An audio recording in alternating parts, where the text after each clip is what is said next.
ဒီနေ့ဆွေတို့အိမ်မှာလေပူပူမွှေးမွှေးလေးနဲ့အရန်စားလို့ကောင်းတဲ့ရဲရဲဟင်းထုတ်လေးလှစားဖြစ်ပါရဲ့ရှင်။အနက်လေးကလည်းမွှေးပြီးတော့စားလို့ကောင်းတဲ့ရဲရဲဟင်းထုတ်လေးကိုဘယ်လိုလှစားလို့ရလဲဆိုတာဆွေနဲ့တူတူလည်းကြည့်လိုက်ရအောင်နော်။အရင်ဆုံးခူးထားတဲ့ရဲရဲလေးတွေကိုဆွေယူသေးထားလိုက်ပါမယ်ရှင်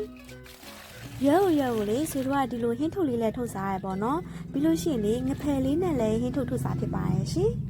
။တလက်စားတဲ့ကစုံရိုးလေးတွေကိုလည်းဆွေတစ်ခါလေးရေးစေးထားလိုက်မယ်နော်။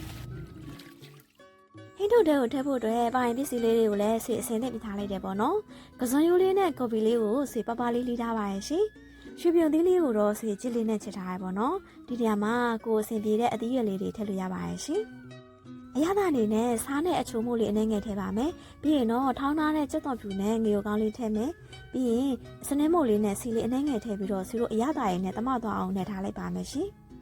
ဆွေတို့ကဒီနေ့တက်လို့စားမှာဆိုတော့လေငပိမထည့်တော့ဘူးပေါ့နော်။တကယ်လို့ကိုကလေးလေးပင်ပင်လေးစားခြင်းနဲ့ဆိုလို့ရှိရင်တော့စေးစားငပိလေးထည့်ပြီးတော့နယ်လို့ရပါရဲ့ရှင်။အရသာရည်နဲ့အားလုံးတမသွားပြီဆိုလို့ရှိရင်တော့ဆွေတို့ယူရီးယားမဲ့အကျော်မို့လေးထည့်ပြီးတော့နယ်ပေးပါမယ်ရှင်။ဒီရဲရဲဟင်းထုတ်လေးရလေဆွေတို့ဒဝဲဖက်မှာဆိုလို့ရှိရင်တော့ဟင်းချူရဲ့ဖက်ထုတ်ပေါင်းလေးနဲ့ဆင်တယ်ပေါ့နော်။ထည့်ရတဲ့ပိုင်းပစ္စည်းလေးတွေကလည်းအကုန်တူတယ်ပေါ့နော်။အနက်လေးကမှုရင်းညာပဲ။အရသာရပြီဆိုတော့လေဆွေတို့ရဲရဲလေးတွေကိုထည့်ပြီးတော့ထုတ်ထားလိုက်ပါမယ်ရှင်။ဆရာလေဒီရဲရဲဟင်းထုတ်မှာဆိုလို့ရှိရင်ရဲရဲကိုအဓိကစားချင်တာဖြစ်လို့ရဲရဲလေးတွေကိုများများလေးထပ်ထားပါရဲ့ရှင်။ဆွေတို့တော့ရဲရဲဟင်းထုတ်ဆိုလို့ရှိရင်အရန်ကြိုက်တာဆိုတော့ထမင်းလေးနဲ့လည်းစားတယ်ပြီးလို့ရှိရင်လေတရေစာနေနဲ့လည်းစားဖြစ်တယ်ပေါ့နော်။ငငယ်ဆိုလို့ရှိရင်တော့ဆွေတို့ကြီးကြီးရလေဆွေတို့ခဏခဏအိမ်မှာထုတ်ကျွေးနေကြပေါ့နော်။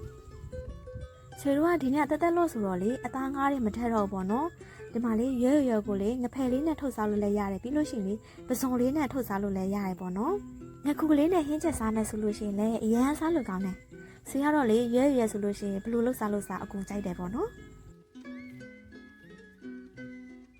ဟင်းထုတ်လေးတွေလည်းအားလုံးထုတ်ပြီးပြီဆိုတော့ဆွေတို့ပေါင်းတဲ့ဦးလေးတွေကိုထည့်ပြီးတော့ဆွေတို့ဒီနေ့30လောက်ပေါင်းထားလိုက်မယ်နော်။ဟင်းထုတ်လေးတွေပေါင်းထားတော့မှလေဟင်းထုတ်လေးနဲ့တွဲစားဖို့အတွက်စီအချီလေးဖြော်ပါမယ်ရှင်။အချီထဲမှာလေကျုပ်သွန်ဖြူရဲ့ကြီးရဲ့ပြီးလို့ရှိရင်မြူသီးရဲ့ထည့်ထားရပေါ့နော်။အရသာရည်နဲ့စားအချုံမိုးလေးရဲ့ပြီးရင်တော့ကြိုထားတဲ့ထညက်ရည်လေးနဲ့မကြီးရည်လေးထည့်ပါမယ်ရှင်။ဒီနေရာမှာလေထညက်ရည်နဲ့မကြီးရည်ကိုတခါလေးရောပြီးကြိုလို့လည်းရတယ်ပေါ့နော်။ဆွေကတော့တီးတန့်ကြိုထားလိုက်ပါတယ်ရှင်။စားလေးပေါ့နေရနဲ့စားလေးနဲ့ငယ်ထည့်ပါမယ်ရှင်။အရသာရပြီဆိုတော့မှဆွေတို့နဲ့မင်းလေးထည့်လိုက်ပါမယ်ရှင်။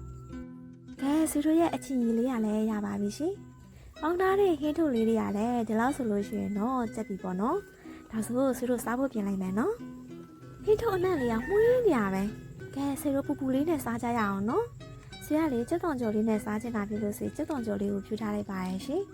။ဆွေတို့ကလေရွရွနှုတ်ပြီဆိုလို့ရှိရင်ဒီလိုဟင်းထုတ်လေးလည်းထုတ်စားဖြစ်တယ်ပေါ့နော်။တစ်ခါတလေငါးအဆင်ပြေတယ်ဆိုလို့ရှိရင်လည်းငါးလေးနဲ့ထုတ်စားဖြစ်ပါရဲ့ရှင်။စားလိုက်ရင်လေရွရဲ့ခါတက်တဲ့အရသာလေးကိုဆွေတို့ကအရန်ကြိုက်တယ်။လွှရတာကလည်းလွယ်ကူပြီးတော့စားလို့အရန်ကောင်းတဲ့ရွရဲ့ဟင်းထုတ်လုပ်နည်းလေးကိုအဆုံးထိကြည့်ပေးလို့အားလုံးကျေးဇူးတင်ပါတယ်ရှင်။နောက်ဗီဒီယိုတွေမှာဆွေတို့ပြန်ဆောင်ကြမယ်နော်။ Bye bye